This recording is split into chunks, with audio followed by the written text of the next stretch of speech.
All right. Yeah, thank you guys so much for coming here to the OP Scaling Summit and listening to my talk. My name's Eric. I'm a protocol engineer over at Tools for Humanity, which is the development entity for World. And I'm here to talk to you a bit about world chain scaling. I don't think my clicker works. Oh, sweet. Next slide. Yeah, I guess the first thing that we should talk about is, I guess, why is scaling important to world chain? And we were really fortunate over the last few years to have a really big uptick in user adoption.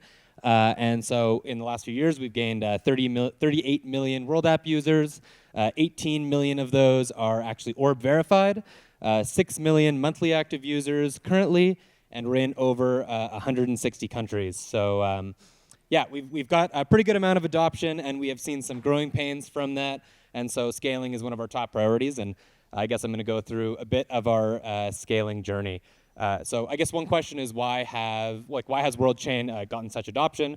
And I think the biggest reason is probably World ID. So for those of you that don't know, World ID is basically a proof of human, and what it does is it proves that you are a unique member of the set of all of humanity. And we do this in a verifiable way. We do it in a privacy-preserving way. And we use World Chain as our vector of delivery for World ID. So I think that's why we have so much adoption on World Chain right now. But next slide.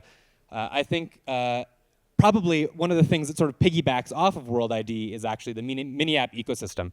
So this is very similar to, I guess, like Apple's App Store.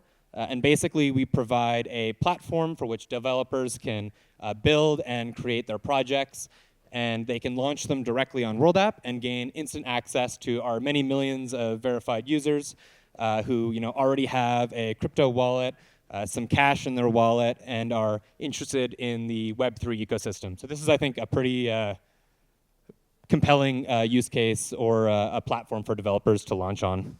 Next slide. So I'll start by talking about, I guess, some of our projects that we've been working on to address some of our scaling concerns. And the first one is priority Blockspace for humans. Next slide.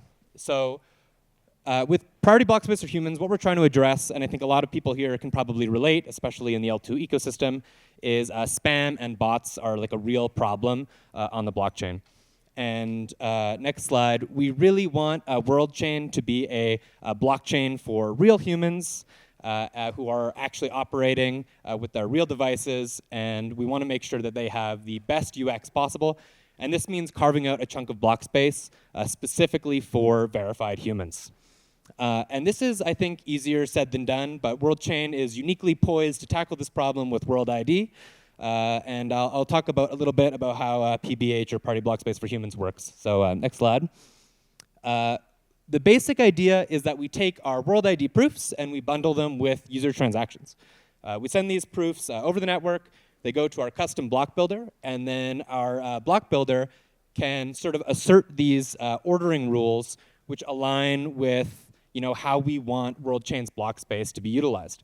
So what we're doing is we take the top section of the block, we carve this out, and we say this is reserved for verified humans. And then we have the bottom section of the block, which is open, and anyone can essentially enter into this.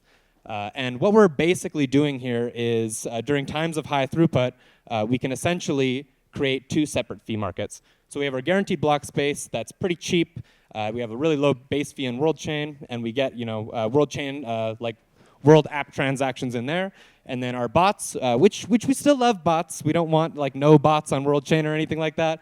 We just want to make sure we've got them under control, and then they're free to compete at the bottom of the block using their priority fee to get in there. And in this way, we sort of achieve scaling not through increasing our throughput, but actually by making our block space more efficient and preserving our block space for those users that we care so much about. Yeah, next slide.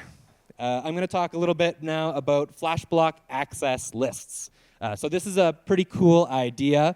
Next slide. The basic idea here is that we can essentially ship the absolute pre and post state for each transaction in a flash block.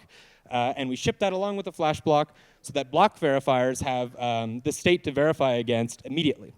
So normally when we're verifying a block, we do this sequentially, right? So we verify tx1, tx2, et cetera, until we get to the end of the block. And that obviously works great, but is not necessarily the fastest, right? We want to be able to parallelize this, right? So we essentially pass in the pre and post state, and that allows us to fully parallelize the verification of this block. To get the post or the pre-state for transaction 2, normally we'd have to execute transaction 1, but if it's already in the block, we can just execute them all in parallel. And so what does this do for us? I think this answers a few core problems, and one is that, as chain operators, we are free to scale our sequencer, essentially to infinity, right? We could put the whole database into memory. We could do a lot of really fancy things, get our sequencer pumping out a gigagas, but it doesn't matter if all of our block verifiers can't keep up, right? So we have people that are, running third-party blockchain infrastructure, maybe block explorers, maybe RPC providers. We don't want them to have to, put the database in memory or something like that. And flash block access lists allows them to sort of keep up trivially almost, right? If we can parallelize this block verification, I hope that, maybe World Chain in a few months, we're following the tip with the Raspberry Pi or something. Maybe that's a bit too ambitious, but that would be pretty cool, wouldn't it? So that's the basic idea of flash block access lists. So next slide. So that sort of brings us into 2026, and we can talk a little bit about the future projects that we're going to be working on in World Chain. And there are like tons of cool projects flying about the space right now, but I think there's a few that we're particularly excited about. One is parallel EVM. So parallel EVM has been tried before. It's a pretty difficult project. It's difficult to do well. But I think World Chain is particularly poised to take advantage of this because our transaction workload is fairly independent. So many of our transactions, I think, can probably be computed in parallel and don't rely on shared mutable state. So I think World Chain stands to get a pretty big benefit from parallel EVM. We also have a really crack team of protocol engineers. I think we have like some awesome teammates who I think can really deliver this. So I'm really excited to take a stab at this in 2026. Another project I think that is really cool to me is sequencer-defined metering. And if you don't know what sequencer-defined metering is, it's basically the ability for the sequencer to issue gas rebates in sort of an ad hoc manner. And this is really useful, particularly for, you can imagine in a parallel EVM use case, we have no way to, reward users for submitting transactions that can be computed in parallel. There's no way to do this currently, but with sequencer-defined metering, we can essentially say, oh, this transaction was really easy to compute, here's a rebate. We can do a similar thing if we are, let's say, pre-computing some complex pre-compile, and we're caching those. If we have a transaction that gets all our cache hits, we can say, awesome, that's great, here's a rebate. And if we have a malicious one that makes us miss all of our cache hits and takes a bunch of extra computation, we can punish them essentially by not giving this rebate. And this is basically an out-of-protocol way to get a multi-dimensional multi-dimensional gas system in the Ethereum space without doing it in protocol, which I think is pretty rad. And then next slide, I think the thing that I'm most excited about just in general in 2026 is working with all of you guys. There's lots of cool builders in this room. We really love working in the Web3 space on open source software, contributing and working on the same projects that the rest of you guys are on. We have so many cool partners like OP, Base, Paradigm, Flashbots, Sunnyside Labs, Nethermind. The list goes on. We work with I think some of the coolest teams out there, and we want to keep doing that. And yeah, I think that's really all I've got to say today. So thanks for listening to my quick talk.